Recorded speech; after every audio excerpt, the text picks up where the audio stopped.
911, where is your emergency? Just pulled up to an accident in front of North Country Union High School. Doesn't look good. People may be trapped inside and there are injuries. Okay, hold on while I get services started, okay?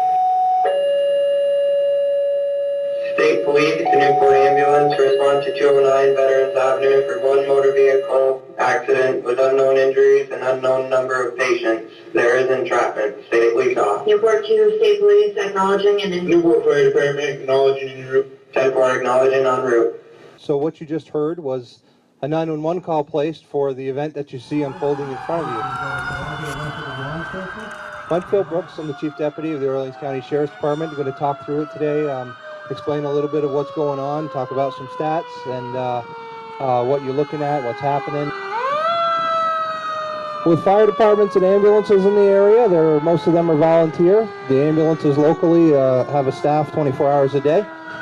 Sometimes you'll see different agencies arriving on the scene first. In this case, we've got a collaborative effort of law enforcement, the Vermont State Police with Sergeant Selby, and the Orleans County Sheriff's Department with Deputy Hazard.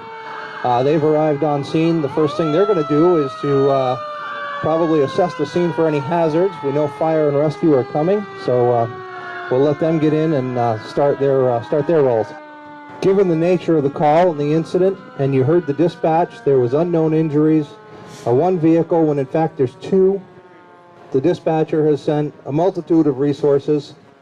We got the fire department here, and they noticed that there's entrapment, so one of the things that they're going to do is they're getting their equipment set up, ready to bring out the jaws of life and start doing some extrication and some cutting of these vehicles to safely remove any injured people. Don't want to go yanking them out the doors.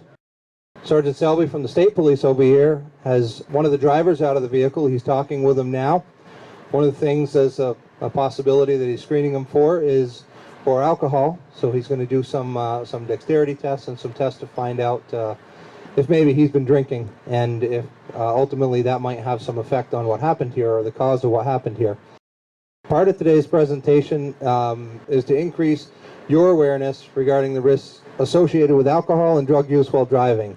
Over to your left with the State Police, we see the continuing processing of the driver of the red vehicle here, and at this time Sergeant Selby is administering a preliminary alcohol test, a breath test that's going to give him an indication if there's any alcohol in that driver's system. And we see the sergeant who has now taken that driver into custody for an apparent operating under the influence. He'll take him back to the State Police Barracks.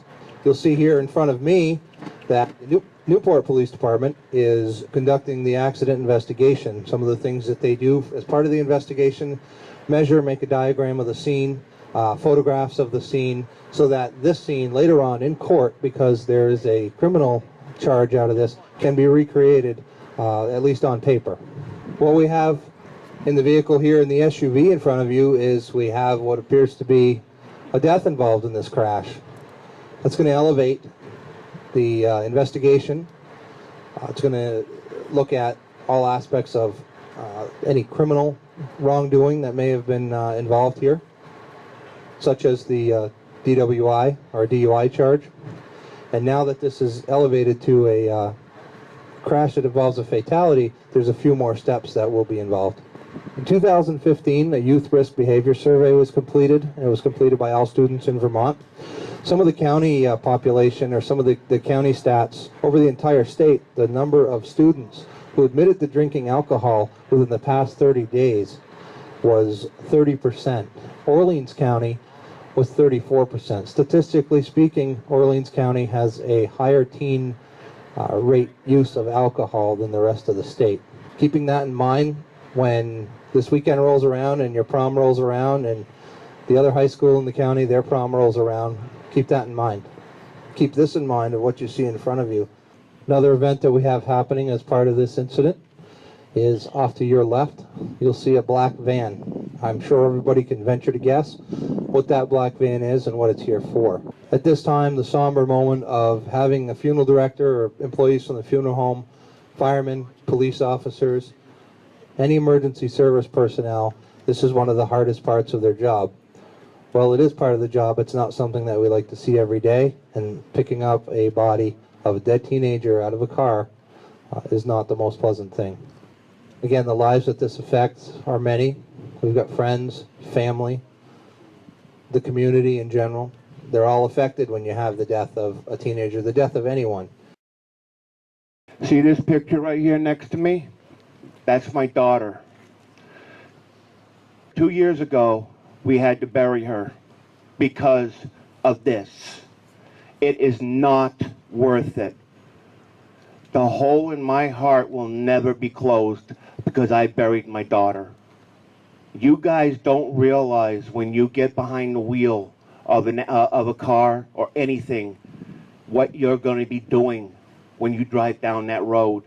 I bet your parents would much rather have you call them and tell them, Mom, Dad, I'm a little impaired, can you come get me? They'd much rather come get you than put you in the ground. You guys have got prom coming up. You guys have got a future. And alcohol should not be it.